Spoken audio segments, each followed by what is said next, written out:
Let's begin with a simple truth. We don't rise to the level of our goals. We fall to the level of our systems. Most people set goals. Fewer people build systems. And even fewer people stick to those systems long enough to see the results. Why? Because consistency isn't exciting. It's not dramatic. It doesn't give us instant feedback. But it's the very thing that turns average into excellence. Now, when we talk about forcing ourselves to be consistent, it sounds almost aggressive. But here's the secret: consistency isn't about brute force. It's about clarity, discipline, and aligning your behavior with your values so tightly that inconsistency feels unnatural. Let me ask you something. Have you ever brushed your teeth even when you didn't feel like it? Of course you have. Why? Because it's a non-negotiable part of your day. You don't need motivation to brush your teeth. You do it because it's embedded in your identity. That's the level of automaticity we need to build around the things we say matter most. And yet, when it comes to our health, our work, our learning, or our dreams, we negotiate with ourselves constantly. I'm tired today. I'll start Monday. I don't feel like it. These are the whispers of inconsistency, sneaky, logical, and seductive. So how do you silence them? The first step is understanding your why. People often try to be consistent without a strong reason. But purpose creates endurance. When you know why something matters deeply, you're more likely to show up, even when it's inconvenient. Purpose gives pain a reason. Without that reason, discomfort feels pointless. The second step is designing your environment to support your habits. Willpower is a depleting resource. Don't rely on it. Create friction for the things you don't want to do and remove friction from the things you do. If your phone is the enemy of your focus, don't just vow to use it less. Put it in another room. If going to the gym feels like a battle, make your clothes, shoes, and bottle ready the night before. Don't expect to fight the same battle every morning and win it forever. Make it easier to win. The third step is shrinking the challenge. Too often, we try to change our lives overnight. We start big. We commit to 2-hour workouts, 30-page readings, or radical diets. That lasts 3 days at best. The brain resists change that feels like a threat. But if we start small, really small, we bypass that resistance. Show up for 5 minutes. Write one paragraph. Meditate for 60 seconds. Consistency is built in the small wins repeated daily. Next, you must track progress visibly. Our brains crave evidence. If we don't see results, we assume failure. But real results often lag behind effort. That's why visual tracking, like a calendar streak, a habit tracker, or a daily log, becomes so powerful. It's not about being perfect. It's about not breaking the chain. Over time, those little marks create momentum. Momentum becomes identity, and identity becomes consistency. Lastly, be loyal to the process, not the mood. This is where discipline trumps emotion. Feelings are volatile. Some days you'll be tired. Some days you'll be bored. Some days you'll wonder if it's even worth it. But if you wait to feel ready every time, you'll never build anything lasting. The people who are consistent aren't more motivated. They're just more loyal to the promise they made themselves. They understand that progress isn't made in the extraordinary moments, it's made in the ordinary ones. When no one is watching, when it's raining, when they'd rather do anything else, but they show up anyway. So don't look for motivation to carry you. Build systems to hold you. Design habits that align with your values. And remember, you don't need to feel like it to do it. You just need to do it enough times that doing it becomes who you are. Consistency is not a trait, it's a choice, repeated, refined, reinforced, until one day it no longer feels forced. It just feels like you. 5 keynotes of the speech: purpose creates endurance. When your actions are tied to a deep, personal why, you're more likely to remain consistent even through difficulty. Your environment shapes your behavior. Don't rely on willpower. Instead, build an environment that makes good habits easy and bad habits hard. Start small to grow big. Begin with tiny, manageable actions that build momentum and reduce resistance to change. Track visible progress to build identity. Use visual cues like habit trackers or calendars to reinforce your progress and strengthen commitment. Discipline over emotion. Don't wait to feel ready. Build the discipline to act regardless of mood, because real growth happens in the ordinary moments. Purpose creates endurance. May sound simple, but it is the hidden engine behind every person who shows up day after day. Regardless of obstacles, emotions, or external circumstances, without purpose, consistency is fragile. It can be easily shattered by fatigue, stress, boredom, or setbacks. But when you tie your efforts to something bigger than comfort or convenience, you create a reservoir of strength that outlasts fleeting motivation. Let's be honest, most people want to be consistent, but they fail because they haven't taken the time to deeply understand why they want what they say they want. They say they want to get fit, build a business, write a book, learn a language, wake up early. But those are outcomes. What's missing is the emotional anchor that gives those goals weight, and that anchor is purpose. Without it, the goal remains just a nice idea, easy to abandon when the process gets hard. But with purpose, The same task takes on a different meaning. It becomes part of something sacred, something personal, something connected to your identity and values. Purpose is the thing that makes you say, even if this is difficult, I'm not quitting. Even if I don't feel like it today, I'll still show up. And it's not just about big, life-changing missions. Sometimes your purpose is simply to set a better example for your children, to honor the second chance you've been given, or to live a life your past self will be proud of. That kind of purpose transforms the mundane into something meaningful. Take someone training for a marathon. Without a strong why, every early morning run and every aching joint becomes a burden. But if they're running in honor of a lost loved one, or to prove to themselves that they can finish what they start, or to raise funds for a cause they believe in, those same painful runs become acts of devotion. The discomfort doesn't vanish, but it gains a sense of purpose. And that makes all the difference. Purpose acts as a filter for your decisions. When you're clear on your purpose, you're no longer debating whether you feel like it today. Your actions become a reflection of your commitment, not your comfort. You don't need to negotiate with yourself every morning because your purpose has already made the decision for you. That's why people with a deep sense of why are often seen as disciplined.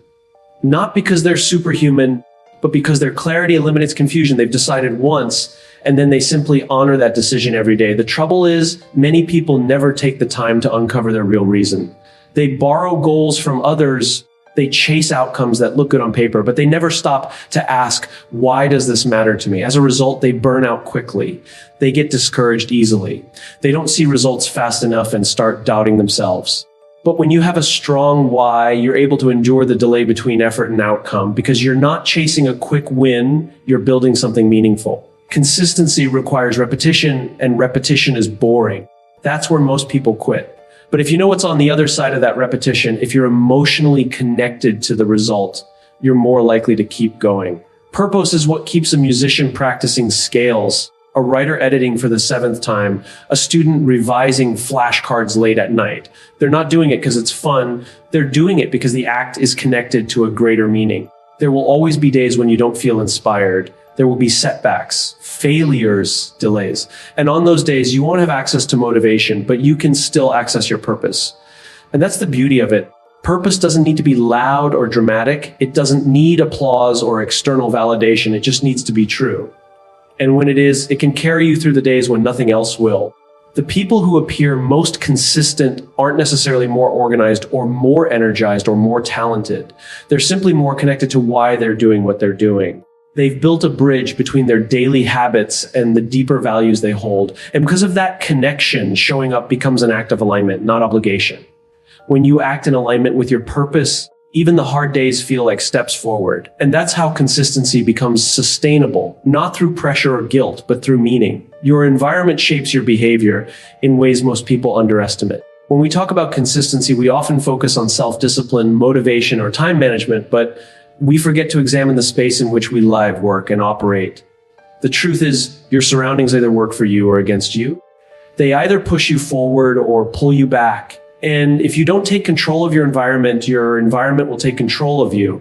Think about how easy it is to eat junk food when it's sitting right on the kitchen counter, or how quickly time disappears when your phone is within arm's reach, or how difficult it is to concentrate in a cluttered room. It's not that you're lazy. It's not that you lack willpower. It's that your surroundings are designed in a way that makes the wrong actions easy and the right ones harder.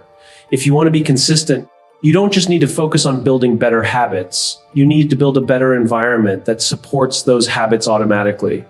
Let's look at how this works in practice. Imagine someone wants to read every night before bed instead of scrolling on their phone. That's a great goal. But if their phone is charging right next to the pillow and their book is across the room, the environment is already working against them. Even with the best intentions, they're far more likely to reach for the phone than get up and grab the book. The solution isn't more motivation, it's smarter design. Move the phone to another room.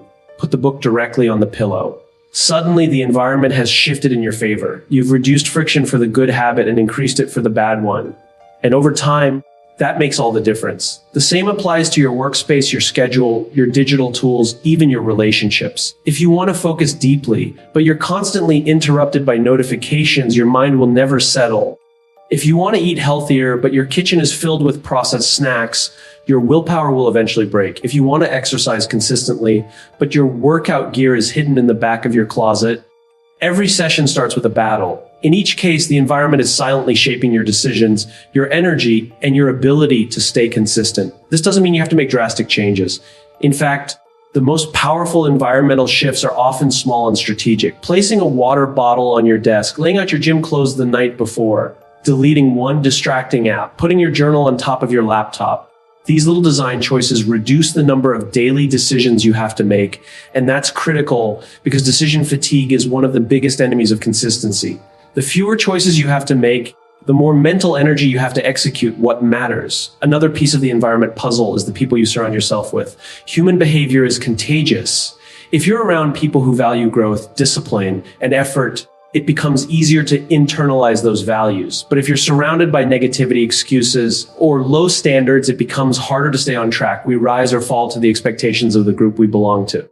That's why it's important to audit not just your physical environment, but your social one as well. What's also critical is realizing that environment isn't fixed. It's something you can engineer.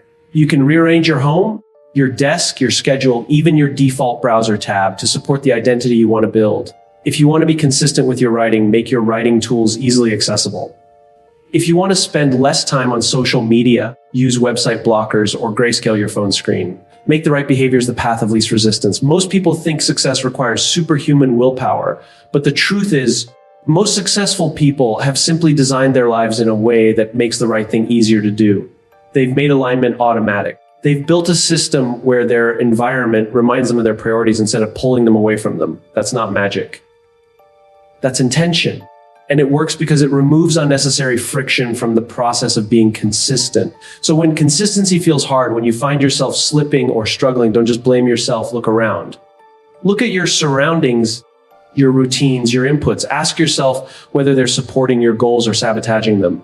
Often you don't need more force, you need a better structure. You need to make consistency easier, not harder. And the most powerful way to do that is by building an environment that doesn't just allow you to stay consistent, it makes it hard not to.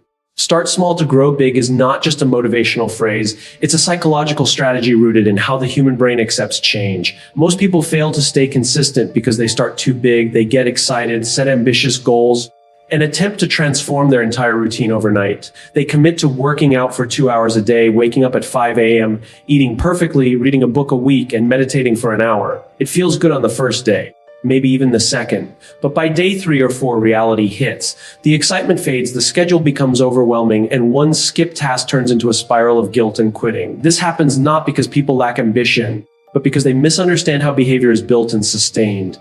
The brain does not like drastic, abrupt change. It sees it as a threat and resists it. Large-scale change sets off internal alarms, triggers stress, and burns out mental energy. On the other hand, small, incremental changes are far less intimidating. They slip under the radar of resistance. When you start small, your brain is more willing to cooperate. You reduce the risk of overwhelm, and you build a habit from a place of success, not pressure. Consistency thrives when the task feels manageable. Small actions are sustainable, and sustainable actions are the only ones that lead to real transformation. Take, for example, someone who wants to begin exercising. The typical mistake is to join a gym, buy new gear, and try to work out intensely 5 days a week. It sounds productive, but it's often unsustainable. Compare that to someone who simply starts with 5 minutes of walking every day. 5 minutes may sound laughably small, but it's not about the duration, it's about the signal. The act of showing up daily, even for a short time, starts to rewire their identity. They begin to see themselves as someone who moves their body consistently. That identity shift is far more valuable than a perfect workout. Because once the identity shifts, the behavior tends to follow. This applies to every area of life. Want to start journaling? Begin by writing 1 sentence a night. Want to eat healthier? Focus on improving 1 meal per day, not your entire diet at once. Want to build a reading habit? Read 1 paragraph a day. The trick is to make the starting point so small that it feels almost too easy to fail. That's the point. The win is in the repetition, not in the scale. Small tasks are easy to repeat, and repetition is what creates momentum. Momentum is the secret force behind consistency. Once you've done something for a few days in a row, it becomes easier to continue. You feel progress, even if it's slight. You avoid the heaviness of starting over. You experience small victories that build confidence. Each tiny action becomes a vote for the person you want to become. And the more votes you cast, the stronger your identity becomes. When you start small, you're not just building habits, you're building belief. Starting small also teaches you patience. It forces you to zoom out and focus on the long game. When you lower the barrier to entry, You shift your mindset from intensity to consistency. Intensity might get you quick results, but consistency keeps those results. Anyone can do something difficult for a few days, but the real winners are the ones who can show up for months and years. And the only way to make that happen is by making the process gentle enough that you don't burn out. There's another benefit to starting small. You learn what actually works for you. Big changes are harder to evaluate because you're juggling too many new variables at once. But small actions give you clearer feedback. You can adjust and refine your approach without losing momentum. You're not overwhelmed, so you're more open to experimentation. Over time, those small changes compound into massive results. You didn't force it, you grew into it. So many people underestimate the power of consistency because they only celebrate dramatic results. But the truth is, every breakthrough is built on a foundation of small, quiet, repeated actions. The great writer who publishes a book started by writing a few lines a day. The athlete who breaks records started by stretching for 10 minutes. The speaker who commands an audience started by practicing a sentence in front of a mirror. No one starts great, they start small, then they keep going. In a world obsessed with hacks, speed, and instant results, the person who's willing to start small and stay consistent has an unfair advantage. They're not fighting with their willpower every day. They're not chasing quick wins. They're building something far more powerful, a process that grows with them. And in the end, that process is what makes consistency feel natural, not forced. Because what once felt small becomes second nature. And what once felt impossible becomes your new normal. Track visible progress to build identity is one of the most underrated tools for becoming consistent, because what you can see, you can believe in. Most people give up on their habits not because they're incapable of doing the work, but because they stop seeing the value in it. They don't see results fast enough.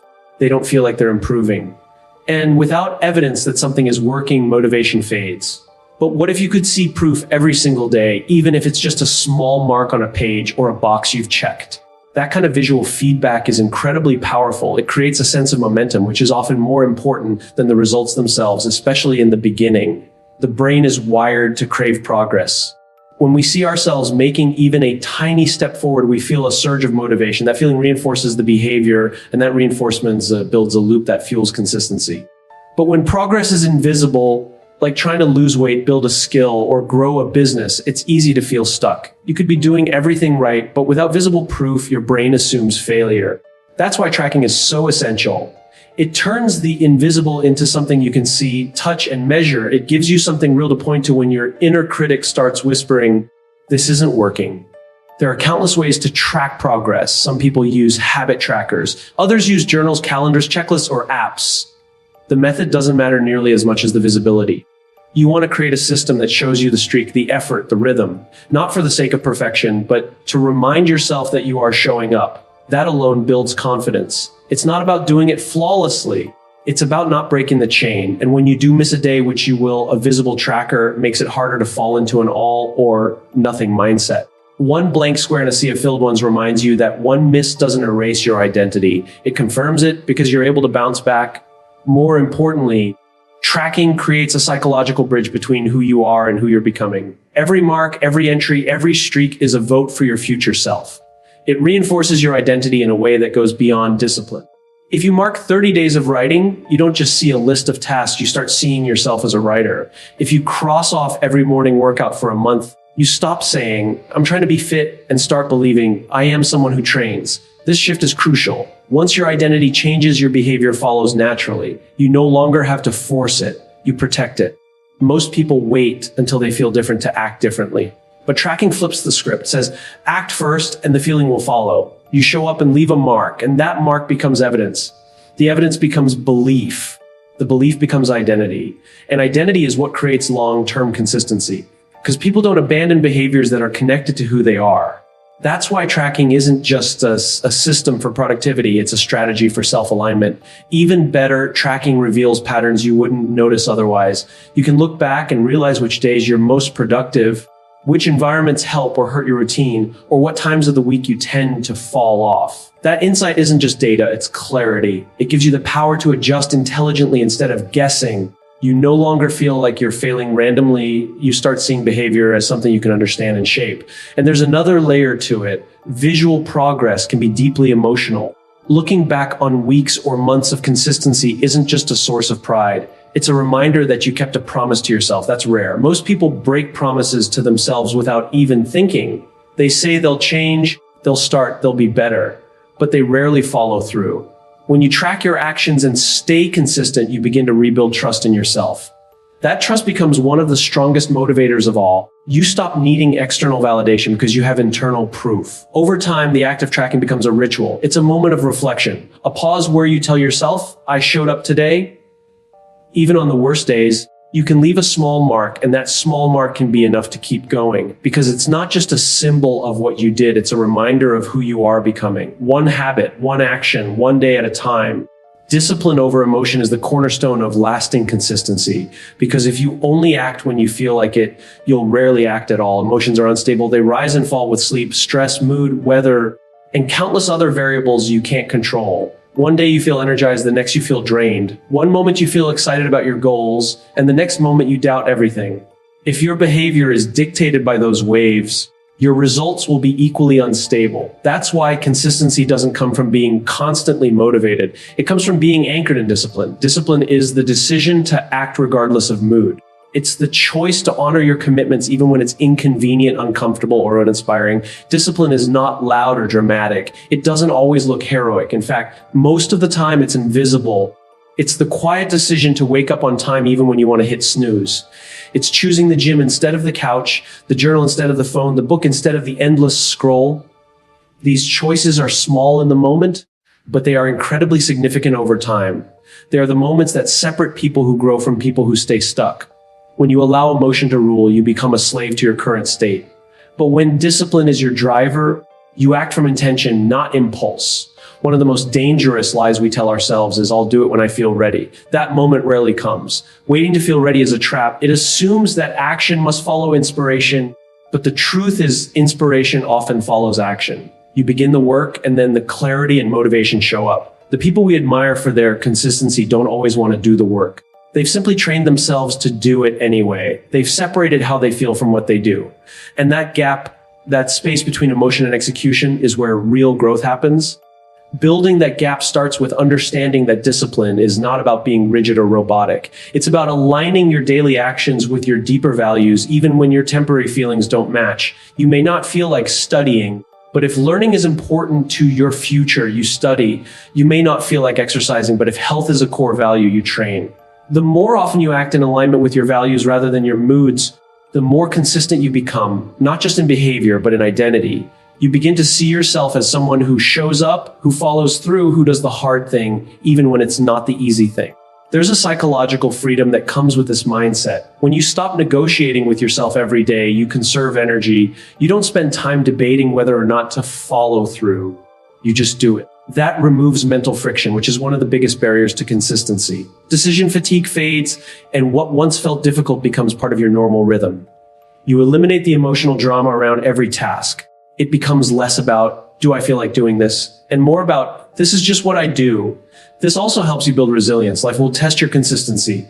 There will be bad days, distractions, setbacks, and moments of doubt. If you rely on emotion to carry you through those times, you'll crumble. But if you've developed the muscle of discipline, you'll keep going. Not because it's easy, but because you've trained yourself to stay grounded. Discipline gives you the ability to be consistent even in chaos. It gives you a sense of control in a world that constantly pulls at your attention and energy. It allows you to keep showing up when everything around you is telling you to quit. And something else happens when you act with discipline. You begin to build self-respect. Every time you keep a promise to yourself, you reinforce the belief that you can be trusted. You prove to yourself that your word means something. That quiet confidence compounds. It becomes part of how you see yourself. And that identity shift is what makes future consistency easier. You're no longer forcing yourself to be someone you're not. You're simply living as the person you've already become through disciplined action. Eventually, what felt like effort becomes normal. What once required a push becomes part of your flow. Not because the tasks changed, but because you did. You stopped waiting to feel like it. You stopped seeking the perfect emotional state. You simply decided that your goals were more important than your moods. And that decision, repeated daily, is what creates the kind of consistency most people only wish they had. Consistency isn't something you wait for, it's something you build.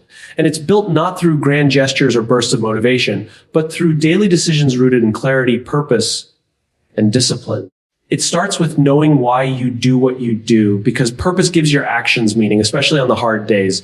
Then it's supported by the environment you design, the spaces, tools, and people that either lift you up or drag you down. You don't need to start with massive action. You start small, so small that you can't fail, and you let those small steps build momentum. You track your progress so you can see your growth, reinforce your identity, and stay connected to the path you're on. And most importantly, you show up regardless of how you feel, because discipline over emotion is the only way to keep moving forward when motivation disappears. When you put all of this together, consistency stops feeling like a battle and starts feeling like who you are. Not because you're perfect, but because you've chosen to be loyal to the process one step at a time.